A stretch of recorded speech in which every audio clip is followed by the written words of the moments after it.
tail does like to creep in between there, so it looks like he's got a Wengus. Hey, what's up you guys, Shartimus Prime here doing another Marvel Legends figure review on the Marvel Legends Infinite Series Guardians of the Galaxy Build-A-Figure Groot Wave Rocket Raccoon from the upcoming movie Guardians of the Galaxy. If you're trying to get this wave, you can find it at Big Bad Toy Store. Big! Get your big badass toys at BigBadToyStore.com.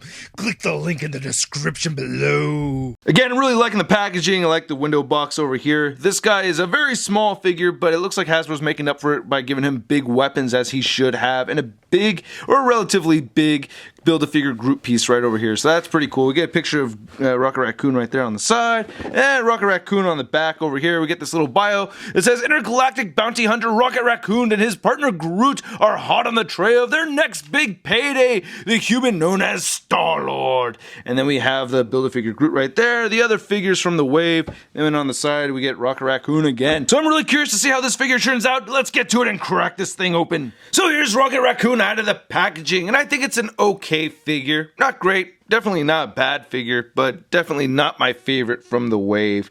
But, you know, it's a little raccoon figure. You know, I spent 20 plus bucks on a little raccoon figure, but he does come with a bunch of accessories. So let's take a closer look at the accessories, and then we'll take a closer look at this figure. So he does come with a Build-A-Figure Groot piece of the upper torso and the head connected as one, and I'll show that off when I review the Groot figure. And he also comes with this missile launcher thing that's for Star-Lord, which is a very, very cool accessory. I really like the paint applications on this a lot. It's pretty cool.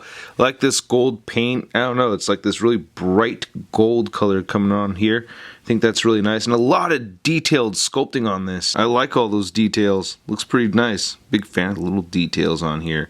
And I like that it has this wash on here too.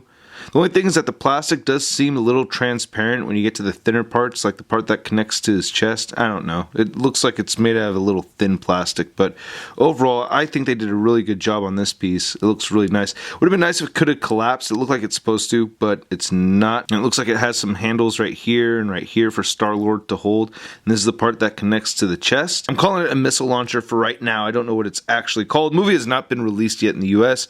But anyway, you want to connect this to Star-Lord, and by the way, if you want to see a good review on the Star-Lord figure, check out Sean Long. He just reviewed it yesterday, so check that out. And you want to have these little gold parts at the bottom part, and you want to remove the little satchel or backpack thing that Star-Lord wears, and then you want to scoot this underneath his trench coat and shove it up over here, and it stays pretty nice on his chest like that. And then there's these two handles, one right there, and then there's another handle right over there behind these little gold flappy pieces. And then he can hold it like that. And boom, more or less that's how it looks in the trailer, I think. So that's pretty cool. Looks pretty accurate. One thing I did notice though from my screenshot is that there's a little target on top over here that they did not include on this little piece over here. So that would have been nice, but not a big deal. And here's a look at Rocket's main weapon. It looks like he has this giant blaster, or it's a, I don't know, space cannon launcher missile thing. I don't know what the hell it is. Movie has not come out yet once again, but it looks badass. I really like the wash right over here. That looks very cool. It's just going in and out of this whole piece over here, and it's nicely sculpted. I really like how it looks. Unfortunately, it's a little tricky getting Rocket to hold this thing. It's easier for me to get him to hold it in his right hand.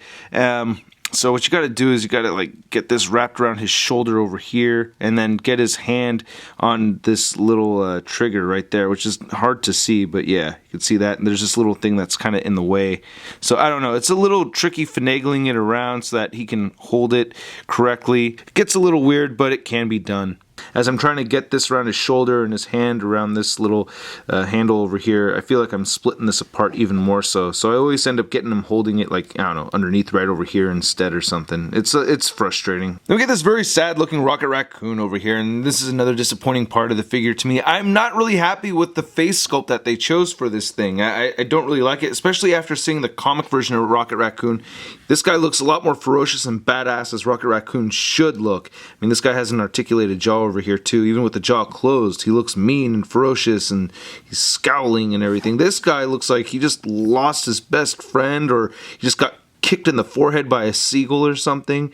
It's just a very sad looking Rocket Raccoon, and I'm just not happy with that facial expression. I wish they at least gave us some interchangeable heads too, because you can pop the head off, so that would have been nice if we had some interchangeable heads for this guy. I would have really liked that. But you know, as far as like getting all the hair sculpted in there, the paint applications aren't terrible, even though I feel like they kind of missed this mouth line right there. You see the line sculpted for the mouth is kind of they missed the mark right there. So that makes it look kind of weird, like he's kind of like... Ugh. But anyway, the detail in the ears looks pretty good, and he does have some paint variation. It's kind of hard to see with the bright lighting, but there is variation right there in his hair.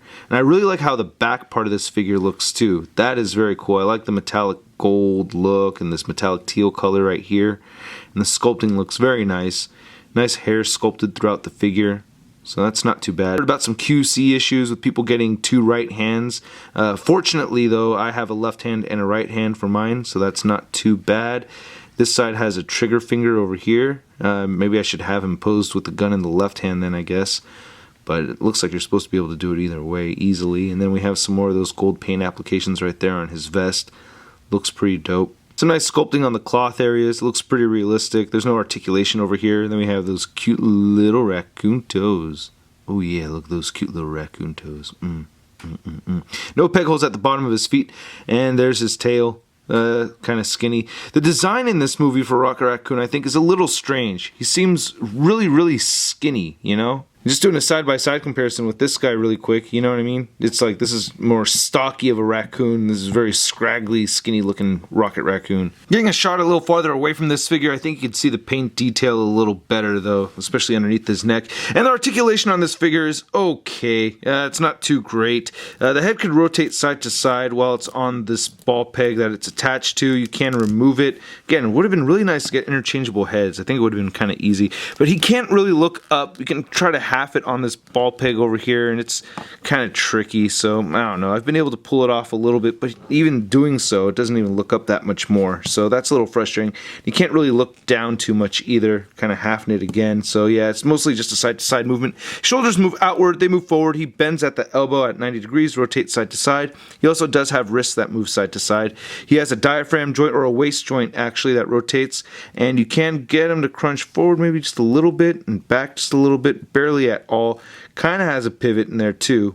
So yeah, a little bit of pivot in there.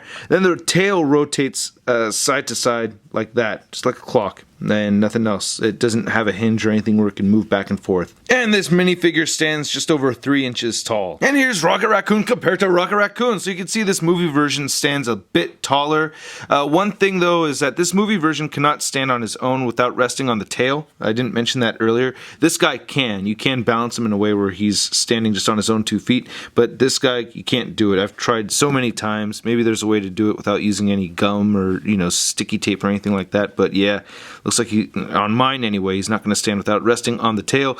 I think this comic version is a better Rocket Raccoon figure. He does have a neck hinge joint, and he also has jaw articulation. I wish this figure had those same features. And here's Rocket Raccoon compared to Star-Lord. I will be reviewing this guy later this week. And here he is next to the Groot Build-A-Figure. And of course here he is next to the Marvel Legends Big Time Letdown Spider-Man. So I was right about posing the gun in his left hand. It is a bit easier getting this posed right here. I have his hand around the trigger or the handle and everything, so I think that looks a lot better like that. So I guess when you're posing him with this gun over here, you want to have it in the left hand. So overall, it's not a bad figure. Like I said, I had my complaints about it, but it's not a terrible figure. And if you gotta get your Build-A-Figure Groot, you gotta get this figure right here, especially, you know, you have to have this guy to complete your team of the Guardians of the Galaxy. So like I said, not a terrible figure, not a great figure. Anyway, I hope you guys liked my review. Please check out marvelousnews.com for the latest Marvel related news, plus a photo gallery of images I've taken of this figure right here. And hit the like button if you like the video, leave a comment, and do not forget to subscribe. I'll catch you guys later. Peace.